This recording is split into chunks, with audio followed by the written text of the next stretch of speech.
नमस्कार साथियों, स्वागत है आपका अपने YouTube चैनल पोटेंशियल तैयारी पर। साथियों, पैड की तैयारी करने वाले छात्रों के लिए आज मैं एक बार फिर से चौथा प्रैक्टिस सेट लेकर आया हूं। बहुत ही ज़बरदस्त क्वेश्चनों का ये संकलन मैंने इकट्ठा किया हुआ है। चलिए साथियों, अगर आप चैनल पर पहली बार आए हैं तो चैनल को सब्सक्राइब कर लीजिए, वीडियो को लाइक और शेयर अवश्य कर दीजिए। साथियों, वीडियो देखने के पश्चात कमेंट भी किया कीजिए, क्योंकि जिससे हमें पता लगता है कि आपकी चॉइसें क्या हैं। चलिए साथियों, चलते हैं पहले प्रश्न की ओर। राज्यसभा के कितने सदस्य प्रति 2 वर्ष बाद अवकाश ग्रहण कर लेते हैं? विकल्प दिए हैं 1/3, 2/3, 1/4 और 3/4।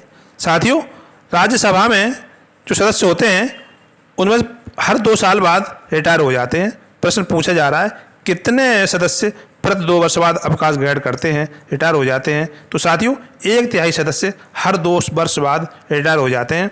साथियों, बताते चलें, राज्यसभा के सदस्य का कार्यकाल जो होता है वो 6 वर्ष होता है, और 6 वर्ष के हिसाब से ये 2-2 वर्ष के अंतराल पर 1/3 सदस्य रिटायर कर दिए जाते हैं, और उतने ही 1/3 सदस्यों का नया चुनाव कर लिया जाता है।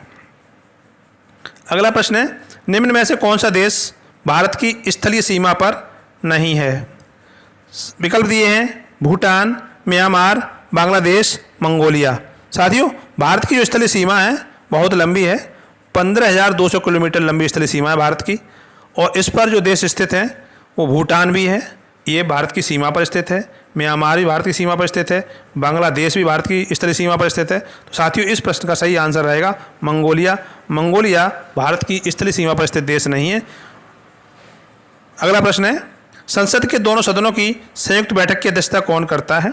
विकल्प दिए हैं राष्ट्रपति, प्रधानमंत्री, राज्यसभा का सभापति और लोकसभा का स्पीकर। तो साथियों, संसद के दोनों सदनों की संयुक्त बैठक को आहूत करने का जो दायित्व है वो राष्ट्रपति का होता है, और राष्ट्रपति दोनों सदनों की संयुक्त बैठक तब बुलाता है जब किसी साधारण विधेयक पर संसद के दोनों सदनों में गतिरोध हो जाता है।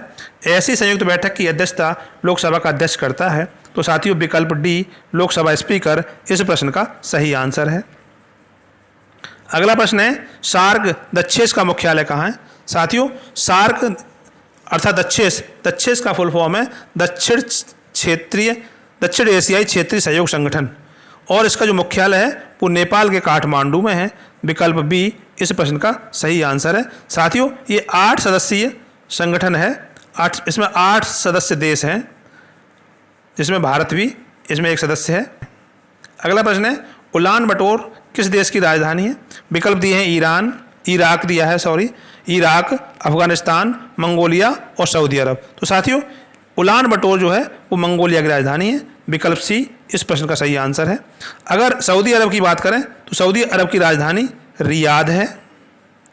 अफगानिस्तान की राजधानी की बात करें तो ये काबुल है, और इराक की अगर बात करें तो इसकी राजधानी बगदाद है, बगदाद। इस प्रश्न का सही आंसर विकल्प सी, मंगोलिया।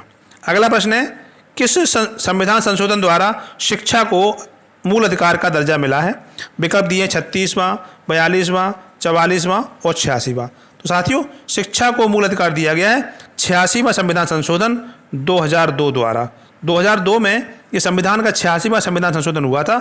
इसी के द्वारा शिक्षा को मूल अधिकार का दर्जा दिया गया है, और यह संविधान के अनुच्छेद 21 में इसका विवरण दिया गया है। अगला प्रश्न है, विटीकल्चर निम्न में से किससे संबंधित है? विकल्प दिए हैं सब्जी उत्पादन, मछली उत्पादन, शहद उत्पादन और अंगूर उत्पादन। तो साथियों, विटीकल्चर का संबंध है अंगूर उत्पादन से। तो विकल्प डी इस प्रश्न का सही आंसर है। अगला प्रश्न है, भारतीय राष्ट्रीय कांग्रेस की स्थापना के समय भारत का वायसराय कौन था? साथियों, भारतीय राष्ट्रीय कांग्रेस की स्थापना 28 दिसंबर 1885 को मुंबई में हुई थी, और इसकी स्थापना के समय इसके पहले अध्यक्ष थे वो WC बनर्जी थे, और इस समय भारत का जो वायसराय था वो लॉर्ड डफरिन था। विकल्प ए इस प्रश्न का सही आंसर रहेगा। अगला प्रश्न है, निम्न में से किसे मुंबई का सहायक बंदरगाह कहा जाता है? विकल्प दिए हैं एन्नौर, तूतीकोरिन, नाहवा सेवा और मर्मुगावो। तो साथियों, मुंबई का सहायक बंदरगाह जो है वो है नाहवा सेवा। तो विकल्प सी इस प्रश्न का सही आंसर है, और नाहवा सेवा को जवाहरलाल नेहरू पोर्ट भी कहा जाता है। Jawaharlal Nehru port, JLN port के नाम से जाना जाता है। इसका नया नाम रख दिया गया जवाहरलाल नेहरू पोर्ट। तो यही मुंबई बंदरगाह के वर्कलोड को कम करने के लिए इसका निर्माण किया गया था। अगला प्रश्न है, मलेरिया की दवा कुनैन सिनकोना नामक पौधे के किस भाग से प्राप्त होती है? विकल्प दिए हैं फूल, फल, पत्ती और छाल। साथियों, कुनैन जो दवा है वो मलेरिया के उपचार में काम में आती है और यह सिनकोना नामक पौधे से प्राप्त होती है। तो प्रश्न पूछा गया है कि पौधे के किस भाग से प्राप्त होती है, तो सही उत्तर रहेगा विकल्प डी छाल। ये पौधे की छाल से प्राप्त होती है। अगला प्रश्न है, आनुवंशिकता का जनक किसे माना जाता है? विकल्प दिए हैं Charles Darwin, Gregor John Mendel, Lamarck और आइंस्टीन। तो साथियों, आनुवंशिकता का जनक ग्रेगर जॉन मेंडल को माना जाता है। तो विकल्प बी इस प्रश्न का सही आंसर है। अगला प्रश्न है, लोकसभा के निर्वाचित सदस्यों को शपथ कौन दिलाता है? लोकसभा के नवनिर्वाचित सदस्यों को शपथ कौन दिलाता है? तो विकल्प दिए हैं राष्ट्रपति, उपराष्ट्रपति, प्रधानमंत्री और प्रोटेम स्पीकर। तो साथियों, लोकसभा के नवनिर्वाचित सदस्यों को शपथ दिलाने का काम करता है प्रोटेम स्पीकर। प्रोटेम स्पीकर इस प्रश्न का सही उत्तर है। तो साथियों, प्रोटेम स्पीकर की नियुक्ति राष्ट्रपति द्वारा नवनिर्वाचित सदस्यों में से ही सबसे वरिष्ठ सदस्य से की जाती है। जो सबसे वरिष्ठ सदस्य होता है तो राष्ट्रपति उसे प्रोटेम स्पीकर नियुक्त कर देता है और प्रोटेम स्पीकर का कार्य होता है नवनिर्वाचित सदस्यों को शपथ दिलाना। इसी के बाद इसका कार्य समाप्त हो जाता है। अगला प्रश्न है, संघ राज्य क्षेत्र दिल्ली के प्रशासक को किस पद नाम से जानते हैं? साथियों, भारत में संघ राज्य क्षेत्र हैं, उनकी संख्या 8 है और उन राज्यों में प्रशासकों को अलग अलग नाम से जानते हैं। तो यहाँ पूछा जा रहा है संघ राज्य क्षेत्र दिल्ली के प्रशासकों को किस नाम से जानते हैं, उसका पद नाम क्या है? तो साथियों, उसका पद नाम है उपराज्यपाल, लेफ्टिनेंट गवर्नर यहाँ पर कहा जाता है। तो दिल्ली में उपराज्यपाल कहा जाता है प्रशासक को। तो विकल्प बी इस प्रश्न का सही आंसर है।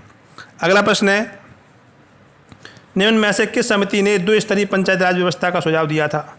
विकल्प दिए हैं बलवंत राय मेहता समिति, लक्ष्मीमल सिंघवी समिति, पी.के. थुंगन समिति और अशोक मेहता समिति। साथियों, बलवंत राय मेहता समिति ने तो त्रिस्तरीय पंचायती राज का सुझाव दिया था, त्रिस्तरीय पंचायती राज का सुझाव दिया था। और लक्ष्मीमल सिंघवी का समिति ओवरसीज सिटीजनशिप से मतलब है इसका। और तो यहाँ पर सही आंसर रहेगा विकल्प डी अशोक मेहता समिति। अशोक मेहता समिति ने द्विस्तरीय पंचायती राज व्यवस्था का सुझाव दिया था। अगला प्रश्न है, राज्यसभा का कार्यकाल कितना होता है? विकल्प दिए हैं 6 वर्ष, 5 वर्ष, 4 वर्ष और स्थायी सदन। तो साथियों, राज्यसभा का कार्यकाल नहीं होता है, राज्यसभा के सदस्यों का कार्यकाल 6 वर्ष होता है और राज्यसभा तो एक स्थायी सदन है। तो विकल्प डी इस प्रश्न का सही उत्तर है। राज्यसभा का कार्यकाल नहीं होता है, इसे कभी भंग नहीं किया जा सकता है, ये एक स्थायी सदन होता है। अगला प्रश्न है, स्वर्ण सिंह समिति किससे संबंधित है? विकल्प दिए हैं मूल अधिकार, आरबीआई, मूल कर्तव्य और पंचायत है। तो साथियों, स्वर्ण सिंह समिति की सिफारिश पर भारतीय संविधान में मूल कर्तव्य जोड़े गए थे। तो साथियों, इस प्रश्न का सही उत्तर रहेगा विकल्प सी मूल कर्तव्य। अगला प्रश्न है, निम्न में से किस कटिबंध का तापमान न्यूनतम होता है? साथियों, पृथ्वी के प्रत्येक गोलार्ध को, पृथ्वी के जो 2 गोलार्ध होते हैं, उत्तरी गोलार्ध और दक्षिणी गोलार्ध, इनको 4 भागों में बांटा गया है। और पहला जो भाग है वो उष्ण कटिबंध होता है, दूसरा उपोष्ण होता है, तीसरा शीतोष्ण होता है और चौथा शीत कटिबंध होता है या ध्रुवीय कटिबंध होता है। तो सबसे ज़्यादा टेम्परेचर होता है वो उष्ण कटिबंध में होता है, विषुवतरेखीय क्षेत्र में होता है। और यहाँ पूछा जा रहा है न्यूनतम तापमान वाला कटिबंध, तो वो रहेगा ध्रुवीय या शीत कटिबंध। तो विकल्प डी इस प्रश्न का सही आंसर है। अगला प्रश्न है, एस्किमो जनजाति के घरों को क्या कहते हैं? साथियों, एस्किमो जनजाति जो है वो उत्तरी कनाडा और ग्रीनलैंड में निवास करने वाली जनजाति है और यहाँ ये इनके बर्फ़ से बने घरों को इग्लू कहा जाता है। तो साथियों, विकल्प डी इस प्रश्न का सही आंसर रहेगा। अगला प्रश्न है, भारत का मानक समय जीएमटी से कितना आगे है? विकल्प दिए हैं 4 घंटा 30 मिनट, 5 घंटा, 5 घंटा 30 मिनट और 6 घंटा 30 मिनट। तो साथियों, भारत का जो मानक समय है वो जीएमटी से ग्रीनविच मीन टाइम से 5.5 घंटा आगे है। तो विकल्प सी 5 घंटा 30 मिनट इस प्रश्न का सही आंसर है। अगला प्रश्न है, भारत में सर्वाधिक पेट्रोलियम उत्पादक क्षेत्र कौन सा है? विकल्प दिए मुंबई हाई, बसीन, सुरमा घाटी और केजी बेसिन। साथियों, केजी बेसिन का तात्पर्य कृष्णा गोदावरी बेसिन, सुरमा घाटी ये ब्रह्मपुत्र नदी घाटी है, बसीन ये समुद्र तटीय क्षेत्र है और अपतटीय क्षेत्र है, और मुंबई हाई भी समुद्र अपतटीय क्षेत्र है।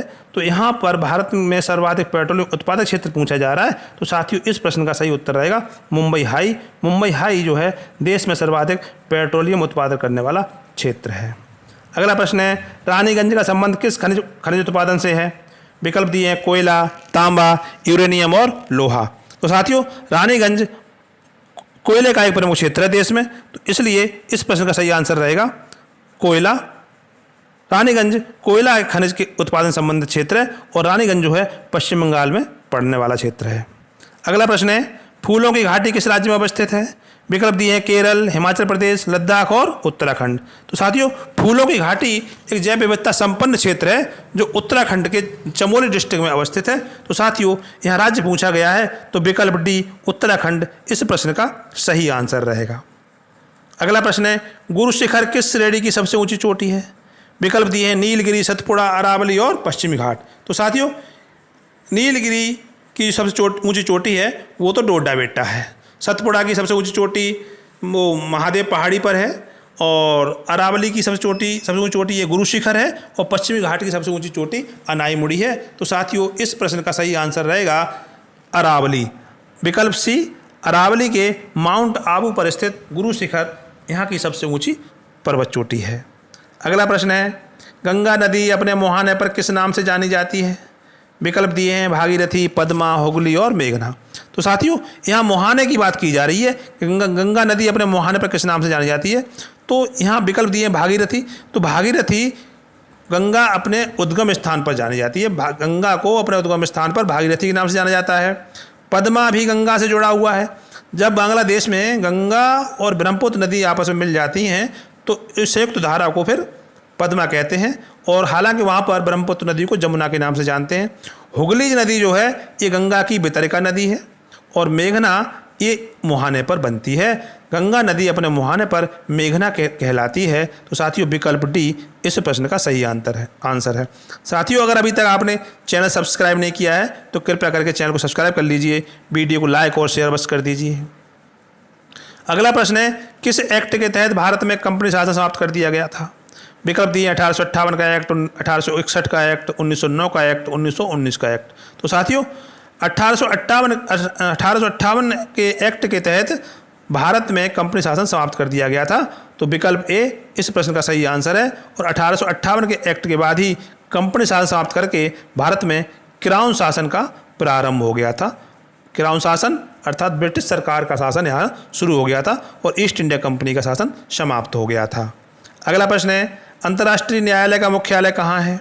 विकल्प दिए हैं जेनेवा, पेरिस, द हेग और न्यूयॉर्क। तो साथियों अंतर्राष्ट्रीय न्यायालय का जो मुख्यालय है वो नीदरलैंड के शहर द हेग में है। तो विकल्प सी इस प्रश्न का सही आंसर रहेगा। गेटवे ऑफ इंडिया कहाँ स्थित है? अगला प्रश्न है, गेटवे ऑफ इंडिया कहाँ स्थित है? साथियों गेटवे ऑफ इंडिया का निर्माण 1913 में किया गया था। यहाँ पर 1911 में भारत में आए थे ब्रिटिश सम्राट जॉर्ज पंचम और महारानी मैरी। तो उनके आने की याद में, स्मृति में 1913 में ये गेटवे ऑफ इंडिया मुंबई में बनवाया गया था। तो विकल्प बी इस प्रश्न का सही आंसर है। अगला प्रश्न है, गदर पार्टी की स्थापना 1913 में कहाँ की गई थी? विकल्प दिए हैं न्यूयॉर्क, सैन फ्रांसिस्को, मॉन्ट्रियल और कैलिफोर्निया। तो साथियों बताते चलें कि 1913 में अमेरिका के सैन फ्रांसिस्को में सरदार सोवन सिंह भाखना, लाला हरदयाल आदि के अथक प्रयासों से एक गदर पार्टी की स्थापना की गई थी। तो साथियों इस प्रश्न का सही आंसर रहेगा विकल्प बी सैन फ्रांसिस्को। अगला प्रश्न है, चीन द्वारा हम्बनटोटा बंदरगाह किस देश में विकसित किया जा रहा है? विकल्प दिए म्यांमार, बांग्लादेश, श्रीलंका और मालदीव। तो साथियों चीन द्वारा हम्बनटोटा नामक बंदरगाह श्रीलंका में विकसित किया जा रहा है। तो विकल्प सी इस प्रश्न का सही आंसर रहेगा। और साथियों अंतिम प्रश्न है, विश्व आर्द्र भूमि दिवस किस तिथि को मनाया जाता है? विकल्प दिए हैं 2 फरवरी, 20 मार्च, 21 जून और 11 जुलाई। तो साथियों इस प्रश्न का सही आंसर है 2 फरवरी। सन 1971 में ईरान के रामसर शहर में रामसर नामक स्थान पर एक रामसर सम्मेलन आयोजित किया गया था, और यह जो है 1971 को 2 फरवरी को आयोजित किया गया था। तो ये तभी से प्रतिवर्ष विश्व आर्द्र भूमि दिवस या वर्ल्ड वेटलैंड डे के रूप में से मनाते हैं। और साथियों विकल्पों में दिए गए 20 मार्च ये विश्व गौरैया दिवस मनाया जाता है, 21 जून को विश्व योग दिवस मनाया जाता है, अंतर्राष्ट्रीय योग दिवस मनाया जाता है, और 11 जुलाई को विश्व जनसंख्या दिवस मनाया जाता है। साथियों अगर अभी तक चैनल सब्सक्राइब नहीं किया है तो कृपया करके चैनल सब्सक्राइब कर लीजिए और वीडियो को लाइक और शेयर अवश्य कर दीजिए। धन्यवाद।